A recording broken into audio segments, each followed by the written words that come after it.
मुसलमानों का हक लूटने के लिए, दबाने के लिए, छीनने के लिए कानून लाया गया है। अंबानी जैसे लोगों को फ़ायदा पहुंचाने के लिए कानून लाया गया है। ये आपकी नियत खोट है। मुसलमान औरतों का नाम लेकर, बच्चों का नाम लेकर खाली मुसलमानों की प्रॉपर्टी हड़पना चाहते हैं। एक दो खास तबके को फ़ायदा पहुंचाने के लिए हुकूमत ने ये बिल पास किया है। वक्फ बोर्ड अमेंडमेंट बिल लोकसभा में पेश कर दिया गया है। इस बारे में हमारे साथ बात करने के लिए मौलाना एजाज कश्मीरी साहब हैं, उनसे बात करते हैं। मौलाना साहब, विपक्ष सवाल उठा रहा है कि चूंकि ये बिल डायरेक्टली लोकसभा में लाया गया है, उनसे पहले इस बारे में राय मशविरा नहीं किया गया है, अब इसको लेकर सवाल उठाए जा रहे हैं सदन में। आप इस बिल को किस तरीके से देखते हैं जो अमेंडमेंट के लिए आया हुआ है वक्फ बोर्ड? सवाल उठाना लाजमी है। अभी मैं मंत्री साहब की बात सुन रहा था हाउस में, जो अभी बात रख रहे हैं। हमने इससे बात की, उससे बात की, ये लोग आके हमसे मिले, कुछ कम्युनिटियों का नाम भी उन्होंने गिनाया, दाऊदी कम्युनिटी, बोरा और अहमदी, तमाम लोगों का इन्होंने कंप्लेंट की, उसने कंप्लेंट की। अगर आप इतने साफ नियत वाले हैं तो जो मुस्लिम बड़े बड़े धार्मिक गुरु हैं, बड़े बड़े नेता हैं, पार्लियामेंट में कम से कम 29 के 24 के करीब जो है एमपी मौजूद हैं, आप उनसे एक जॉइंट मीटिंग बुलाते कि देखिए ये बिल मुसलमानों के ताल्लुक़ से है, ये मुसलमानों का मजहबी मामला है, मजहबी मामलात में हमको कुछ कमियां, इसका वक्फ बोर्ड में कुछ कमियां नज़र आ रही हैं, इसको कैसे सुधारना ज़रूरी है, आगे कैसे फ़ायदा पहुँचे कम्युनिटी को, औरतों को कैसे फ़ायदा पहुँचे। आपकी नीयत साफ़ होती तो आप उसको बैठ के बात करते। आपने, मैं चैलेंज के साथ कहता हूँ, एक दो ख़ास तबके को फ़ायदा पहुँचाने के लिए हुकूमत ने ये बिल पास किया है, जिनका जिक्र अभी पार्लियामेंट में कर रहे थे मंत्री, उन्हीं को फ़ायदा पहुंचाने के लिए ये कानून लाया गया है। जिस क्लस्टर डेवलपमेंट की बात कर रहे थे, इसमें काफ़ी एतराज़ात लोगों को है, उनको फ़ायदा पहुंचाने के लिए कानून लाया गया है। मुसलमानों का हक लूटने के लिए, दबाने के लिए, छीनने के लिए कानून लाया गया है। इस्माइल यूसुफ कॉलेज जैसी ज़मीन खाने के लिए कानून लाया गया है। अंबानी जैसे लोगों को फ़ायदा पहुंचाने के लिए कानून लाया गया है। अगर इतनी ही भीख हुकूमत को लगी है तो हाथ फैलाकर भीख मांग ले, मुसलमान भीख देने को तैयार है।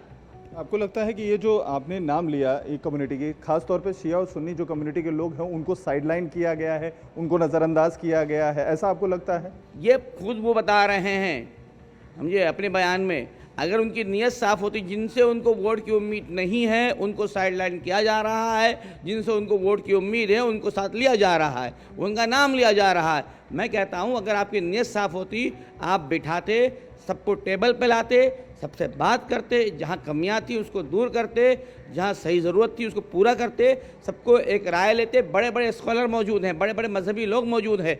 ये हमारा मजहबी मामला है। जिस तरह से पहले 3 तलाक के मसले में हुकूमत ने दादागिरी की है, उसी तरीके से ये भी दादागिरी है। ये एक तरीके से ये जाहिर करना है कि हमारे हाथ पावर है, हम जो बिल लाए हैं उसको पास करके रहेंगे। तो इसका मतलब ये है कि आप मज़हब के मामले में, मुसलमानों के मामले में इंटरफेयर करना चाहते हैं, आप अपनी मनमानी कर रहे हैं। सरकार के कई घटक दल हैं जो इस बात को कह रहे हैं कि इस बिल को सेलेक्ट कमेटी के पास जाना चाहिए। उसमें टीडीपी भी है, उसमें चिराग पासवान की भी पार्टी है, वो भी इस तरीके की आवाज़ उठा रहे हैं। तो आप इसको किस तरीके से देखते हैं? हालांकि नीतीश कुमार की जो पार्टी है उन्होंने बिल का समर्थन किया है। नीतीश बाबू का तो मामला यह है ना कि वो बिगड़ पेंडे के लौटते हैं, जब चाहें जहाँ चारों लग जाए, उनका कोई भरोसा तो है नहीं कि उसके भी आगे हाथ फैला के भीख मांगने तो खड़े हो जाएंगे। वो, उनकी तो कोई औकात बची नहीं है सियासत में। बाकी जिन लोगों को मालूमात है, समझते हैं कि ये एक मजहबी मसला है, इसको संजीदगी से लेना चाहिए था, इसको खेल तमाशा नहीं बनाते। इतने सारे एमपीज़ मौजूद हैं, इतने बड़े बड़े मजहबी संस्थाएं मौजूद हैं, बड़े बड़े उलमा मौजूद हैं, सबको बिठाते कि भाई यहाँ शिकायतें मौजूद हैं, इसको कैसे दूर की जाए। अभी ये क्लस्टर डेवलपमेंट की आप बात कर रहे हैं, पार्लियामेंट में इसकी बहस हो रही है, इस पर काम चल रहा है, अच्छा बात है, तरक्की होनी चाहिए, काम होना चाहिए। लेकिन इसके ही अंदर कितने मसाइल वक्फ बोर्ड में अटके हुए हैं। एक जगह है जहाँ 50 साल से नमाज होती है, उसका मसला अटका हुआ है ना। मुसाफिर खाना, वहाँ आज ही पत्थर लगा हुआ है कि वो वक्फ बोर्ड में वक्फ किया हुआ पत्थर लगा हुआ है, उसका उर्दू में। पीछे गली में आप जाके देख लीजिए, सुप्रीम कोर्ट से लेके वक्फ बोर्ड से लेके मिली भी। देखिए बेईमानी तो सब जमातें मौजूद है, हर जगह कहीं ना कहीं घपलाबाजी मौजूद है। तो उसको समझना चाहिए किस तरह इसका हल निकाला जाए, किस तरह से बात की जाए। मंत्रियों से मिलकर बात की जा सकती थी, उलमा से मिलकर बात की जा सकती थी, लेकिन अपनी मनमानी करने के लिए इस बिल को पेश किया गया है और दादागिरी की जा रही है। जैसा करना करिए, आपकी लाठी आपकी भैंस, जिसकी लाठी उसकी भैंस का वाली मिसाल है, वो अब जिसकी लाठी उसकी भैंस है, वैसा हाँकना चाह रहे हैं, हाँक रहे हैं। 2013 में भी अमेंडमेंट बिल लाया गया था यूपीए सरकार के दौरान। उसी तरीके से सरकार का कहना है कि चूंकि इसको लेकर काफ़ी सारी क्वेरीज थी, जिस तरीके से ज़मीन कब्जे कर लिए जाते हैं, कई सारे जगहों पर जो है ज़मीनें हैं पता नहीं रहती हैं वक्फ बोर्ड को, ये सारी चीज़ों के जो कॉम्प्लिकेशंस हैं, कई बार प्रॉपर्टीज़ पर जो जिनके होते हैं उन पे अधिकार बाद में वक्फ बोर्ड जताता है। तो ये सारी जो टेक्निकल जो है चीज़ें हैं, उन चीज़ों को ध्यान में रख के ये अमेंडमेंट लाया गया है। विपक्ष जिस तरीके से शोर मचा रहा है उस तरीके से ज़रूरत नहीं है, बिल को पहले पढ़ने की ज़रूरत है। क्या कहें? अगर जब ये बात आप पढ़ने की कर रहे हैं, वही काम आप पहले पढ़वा लेते, मीटिंग बुला लेते, जॉइंट मीटिंग बुला लेते, उलमा को बुलाते, जिम्मेदारों को बुलाते, स्कॉलर को बुलाते, तमाम एमपीज़ को बुलाते, हर सिटी से आप मैं नाम नहीं कहना है कि पार्लियामेंट में जो है, अरे बिंदास नाम लीजिए ना, कौन उसके हक में खड़ा था। आपको इतनी हमदर्दी क्यों लगी है? आप कह रहे हैं मैं नाम नहीं लूँगा, जो एमपी मेरे पास आए थे कि ये बिल आप पेश करना नाम लीजिए ना। दोगली पॉलिसी क्यों कर रहे हैं आप? हमें भी दिख जाएगा कौन हमारा वोट लेके हमारे पीठ पे छुरा मार रहा है, हमें भी दिख जाए, वो सब नजर आए। नाम लीजिए कौन आया था आपके पास हिमायत करने के लिए। आप फिरके का नाम ले सकते हैं, एमपी का नाम नहीं ले सकते हैं। आप मजहबी कार्ड खेल सकते हैं पार्लियामेंट में खड़े होके, मगर एमपी का नाम लेने में आपको डर लग रहा है। आपकी नीयत खराब है मंत्री साहब, आपके दिल में चोर है, इसलिए आप नाम नहीं ले रहे हैं। कोई नहीं आया था आपके पास, आप बिठाते बात करते, सबके सामने बात करते कि नहीं ये बिल इस तरह से होना चाहिए, क्या कमियां हैं। और अगर कहा जा रहा है कुछ कमज़ोरियां हैं, आप परफेक्ट तो हो नहीं सकते। इससे पहले भी बिल आया हो, उससे पहले भी बिल आया, कह रहे हैं मुसलमान बच्चियों के लिए, औरतों के लिए और बच्चों के लिए काम करने जा रहे हैं। इतनी नीयत साफ़ होती, इतनी हमदर्दी मुसलमान औरतों से है तो दे दीजिए ना मुसलमान बच्चियों को तालीम रिजर्वेशन कोटा, खाली मुसलमान बच्चियों को दीजिए, मुसलमान बच्चियों को जॉब में कोटा दे दीजिए ना। कितनी हमदर्दी है। ये आपकी नीयत खोट है। मुसलमान औरतों का नाम लेकर, बच्चों का नाम लेकर खाली मुसलमानों की प्रॉपर्टी हड़पना चाहते हैं। अगर भीख की ज़रूरत है हाथ फैलाइए। हिंदुस्तान का मुसलमान कल भी मुल्क के लिए तैयार था, अपना सब कुछ लुटाने के लिए, आज भी तैयार है। आपकी झोली में भीख डाल देगा। हम ऐलान कर देंगे बीजेपी को भीख की ज़रूरत है। आखिरी सवाल, अगर ये जो अमेंडमेंट है किसी तरीके से लोकसभा में पास हो जाता है, या जो है जो मन मुताबिक उसमें ऑब्जेक्शंस किए गए हैं जिसमें अमेंडमेंट करना चाहते हैं, तो क्या इसको लेकर आप लोग सुप्रीम कोर्ट का भी दरवाज़ा खटकाएं? क्योंकि न्यायालय का दरवाज़ा तो हमेशा ऑप्शन खुला ही रहता है। नहीं, तमाम बड़े बड़े जिम्मेदारान देख रहे हैं, उसको समझ रहे हैं, पढ़ रहे हैं, जांच रहे हैं।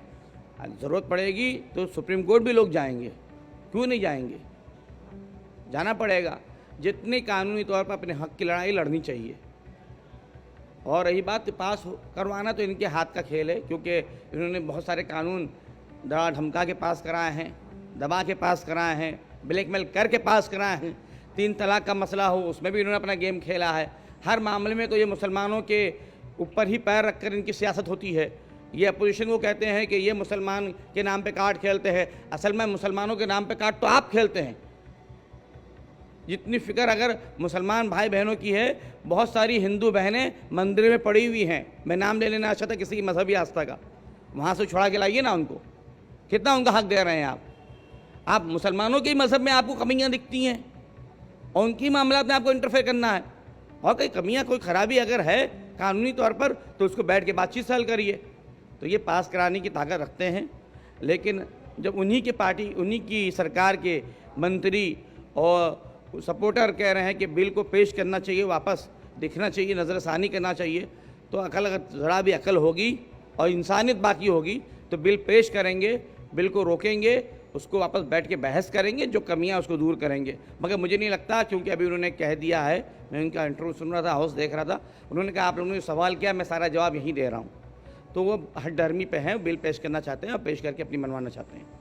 बात करने बहुत बहुत शुक्रिया। तो ये थे मौलाना एजाज कश्मीरी साहब, जिनका साफ तौर पर कहना है कि सरकार जिद पे अड़ी है, हठधर्मी कर रही है। अगर नीयत साफ होती तो इसके बारे में विपक्ष के नेताओं से चर्चा ज़रूर करती। हालांकि ये उम्मीद भी दिख रही है कि जो सरकार के घटक दल हैं उन्होंने भी ऑब्जेक्शन किया है, सेलेक्ट कमेटी के सामने इस बिल को पेश किया जाए, इसकी भी मांग कर रहे हैं। तो उम्मीद कहीं ना कहीं दिख रही है कि शायद सेलेक्ट कमेटी के पास ये चला जाए वापस से पुनर्विचार के लिए। लेकिन कहीं ना कहीं सरकार के रुख से काफ़ी ज़्यादा आहत फिलहाल मौलाना साहब दिखाई दे रहे हैं। कैमरामैन सागर खड़े के साथ अतुल सिंह, इंडिया टीवी, मुंबई।